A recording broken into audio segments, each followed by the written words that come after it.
Hello दोस्तों। जैसा कि रोल वर्ल्ड इमर्सन कहते हैं कि हम जैसा भी सोचते हैं वैसा ही बन जाते हैं, इसलिए हमें वो सोचना है जो हम करना चाहते हैं, जो हम चाहते हैं। ऑथर जी बताते हैं कि आपके नेगेटिव इमोशन खराब नहीं होते बल्कि हेल्पफुल हो सकते हैं, क्योंकि कोई भी व्यक्ति बिना कठिनाइयों का सामना किए सक्सेस नहीं हुआ है। एक बात तो फिक्स है कि आपकी थॉट्स एंड इमोशन आपका भविष्य तय करेंगे, क्योंकि हम वही बनते हैं जो हम सोचते हैं। तो दोस्तों, हमें अपने थॉट को केयरफुली सोचना होगा।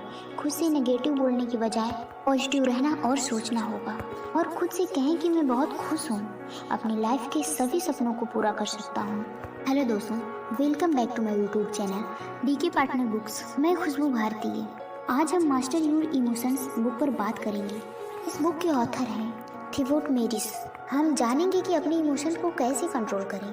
हम अपनी ज़िंदगी की पॉजिटिविटी से सब कुछ हासिल कर सकते हैं जो हम चाहते हैं। अगर आप अपने नेगेटिव इमोशंस को दूर करना चाहते हैं तो, और स्ट्रेस से डील करने में मदद चाहिए तो, हर तरह के नेगेटिव इमोशन से डील करने के लिए ये बुक आपके लिए हेल्पफुल है, और इन सब चीज़ों में आपकी हेल्प जरूर करेगी। इस बुक्स में बताया गया है कि हमारे इमोशंस कैसे काम करते हैं। हम सोचेंगे कि नेगेटिव इमोशन से डील कैसे किया जाए ताकि हम एक खुशहाल ज़िंदगी जी सकें। इस बुक से सीखेंगे कि अपनी माइंड को रिप्रोग्राम का आसान फार्मूला, ताकि हम लोग पॉजिटिव इमोशन को फील कर सकें। अपनी ज़िंदगी में बेहतर कंट्रोल पाने के लिए अपनी कहानी को कैसे बदलें, अपने पर्सनल डेवलपमेंट को बढ़ावा देने के लिए अपने इमोशंस को कैसे इस्तेमाल करें। मास्टर एंड इमोशंस और भी बहुत सारी प्रैक्टिस एक्सरसाइज से भरी हुई हैं जो हमारी इमोशंस पर पॉजिटिव इम्पैक्ट डालेंगी। सो दोस्तों, यदि हम अपने नेगेटिव इमोशंस को दूर करना चाहते हैं तो, और अपने इमोशन पर कंट्रोल करना चाहते हैं तो,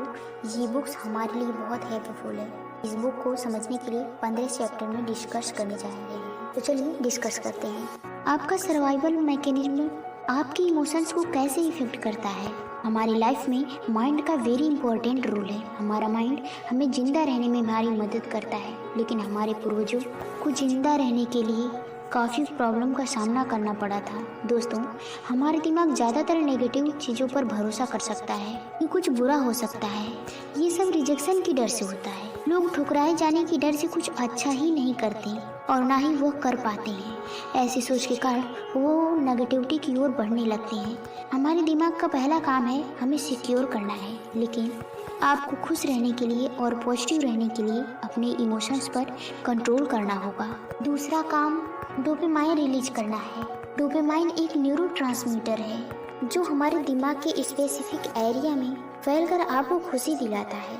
फॉर एग्जाम्पल, गेम खेलते समय, अच्छा खाना खाते समय, एक्सरसाइज करते समय होता है।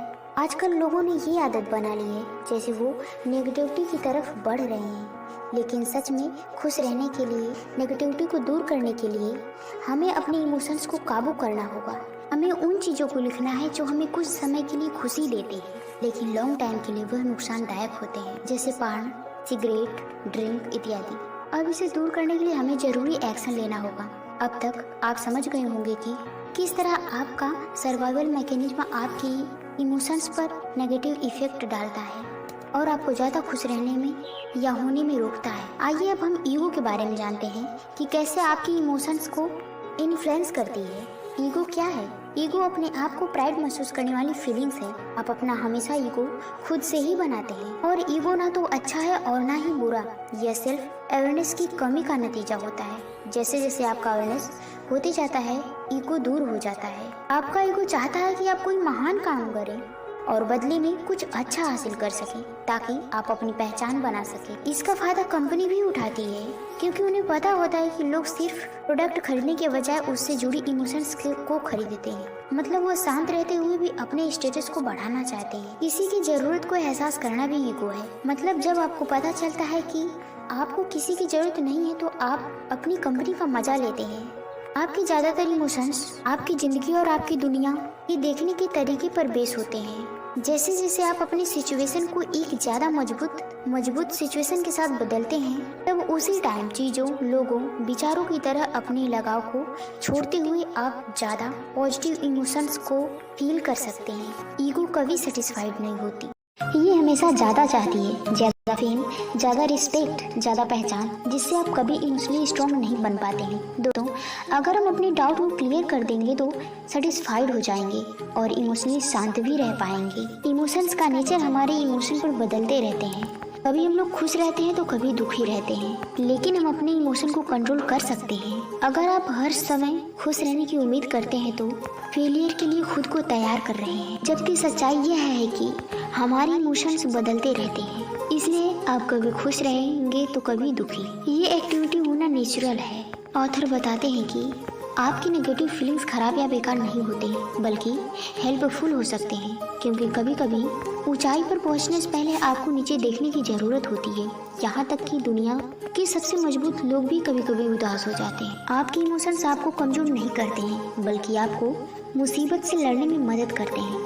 आपको बस उन चीज़ों को दूर करना है जो आपको उदास कर रही हैं, और उन पर ज़्यादा ध्यान देना है जिसकी वजह से आप खुश रहते हैं, प्लेजर फील करते हैं। फिर आप देखेंगे कि आप इमोशंस को पॉजिटिव तरह से फील कर सकेंगे। आपके मूड पर नींद का इम्पैक्ट, हमारे इमोशंस मजबूत होते हैं और ये हमारी लाइफ को हर तरह से इन्फ्लुएंस करते हैं।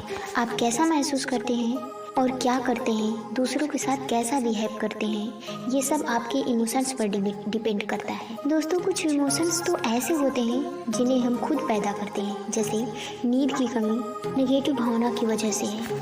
नींद की कमी से मरने का खतरा भी ज़्यादा बढ़ जाता है।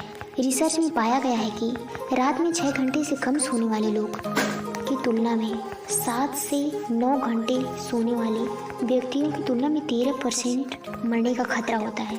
यदि आप भी 6 घंटे से कम सोते हैं तो जल्द से जल्द इन तरीकों का इस्तेमाल कर अपनी नींद को सुधार करें। लेट नाइट में इलेक्ट्रॉनिक टूल से बचें, जैसे स्मार्टफोन, टैबलेट, लैपटॉप, टीवी, टीसी। स्लीप फाउंडेशन ऑर्गेनाइजेशन के